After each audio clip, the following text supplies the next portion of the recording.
પરબધામ ખાતે 3 દિવસ દરમિયાન અંદાજે 10 થી 12 લાખ શ્રદ્ધાળુઓ ઉમટી પડશે।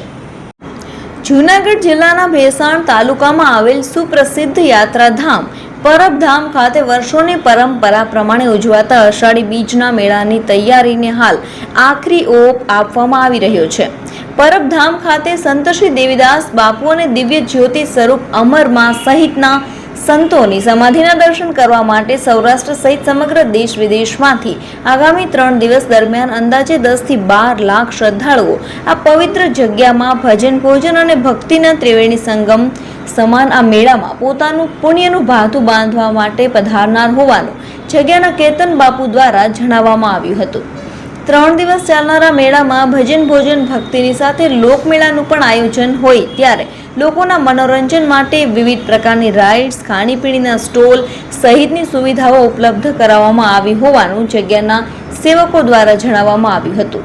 3 દિવસ ચાલનારા મેળામાં સુરક્ષાની દ્રષ્ટિએ જો વાત કરવામાં આવે તો જૂનાગઢ રેન્જ આઈજી રાજેન્દ્રસિંહ ચુડાસમાની સૂચના મુજબ જિલ્લા પોલીસ વડા સુબોધ આડેદરાના માર્ગદર્શન હેઠળ જૂનાગઢ ગ્રામ્ય ડીવાયએસપી રવિરાજસિંહ પરવારની આગેવાનીમાં DYSP, PI, PSI, police constable, એસઆરપીની ટીમ જૂનાગઢ ગ્રામ્ય ડીવાયએસપી રવિરાજસિંહ પરમાર દ્વારા જણાવવામાં આવ્યું હતું। 3 દિવસ ચાલનારા આ મેળામાં લાખોની સંખ્યામાં આવતા શ્રદ્ધાળુઓને પ્રસાદી લેવામાં કોઈ તકલીફ ન પડે તે માટે એક વિશાળ ભોજનશાળાનું પણ આયોજન જગ્યાના મહંત કરશનદાસ બાપુના સીધા માર્ગદર્શન હેઠળ કરવામાં આવ્યું છે।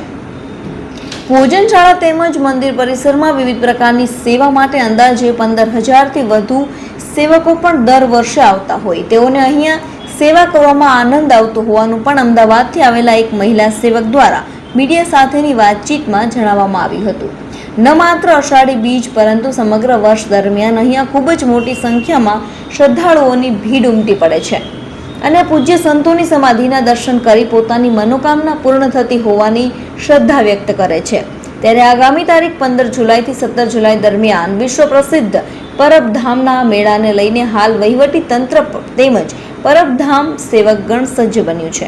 સદદેવીદાસ, અમરદેવીદાસ, પુનર્વદાસ ગુરુ શ્રી કૃષ્ણદાસજી બાપુ પરબધામની અંદર અષાઢી બીજ મહોત્સવ સ્વયંભૂ લોકમેળાનું આયોજન થઈ રહ્યું છે। આ આયોજનની અંદર સર્વ જનતાને, સેવકગણને અને બધાને પધારવા ભાવભર્યું આમંત્રણ છે। અષાઢી બીજમાં 10 થી 12 લાખ લોકો પ્રસાદ લઈ શકે એવી વ્યવસ્થા કરવામાં આવેલી છે। ભજન ભોજનની સંતવાણી અહીંયા અવિરત ચાલુ હોય છે। આ અષાઢી બીજમાં મા અમરમાં અને દેવીદાસ બાપુની ચેતન સમાધિઓ કે જે નિમિત્તે અષાઢી બીજ ઉત્સવ ઉજવવામાં આવે છે। તો સર્વ જનતાને પધારવા અને પોતાના જીવનને મા અમરમાં અને દેવીદાસ બાપુના સમાધિએ દર્શન કરી પોતાના જીવનને ધન્ય બનાવવા માટે બધાને ભાવભર્યું આમંત્રણ।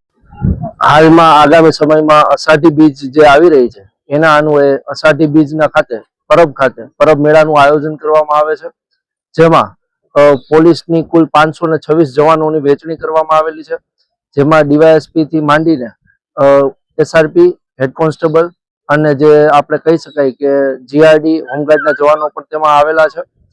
આ મેળાની જે વહેંચણી છે, જે બંદોબસ્તની, તે 3 ઝોનમાં વિવાદ કરવામાં આવેલ છે, જેમાં ઝોન 1, ઝોન 2, ઝોન 3 છે।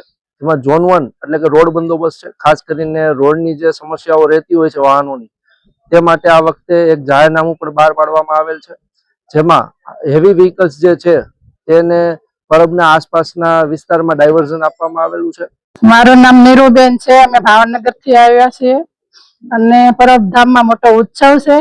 લાખો શ્રદ્ધાળુ માણસો અષાઢી બીજ નિમિત્તે આવે છે અને દર્શનનો લાભ લે છે, સેવાનો પણ લાભ લે છે અને અમારે ગુરુ દ્વારો હતો છે અને અમને બહુ મજા પણ આવે છે અને ખૂબ આનંદ થાય છે અમને। ક્યાંથી તમે આવ્યા છો, ક્યાં સુધી? અમે ભાવનગર થી આવ્યા છે, 14 તારીખ થી અને 16 તારીખ સુધી રહેવાના છે।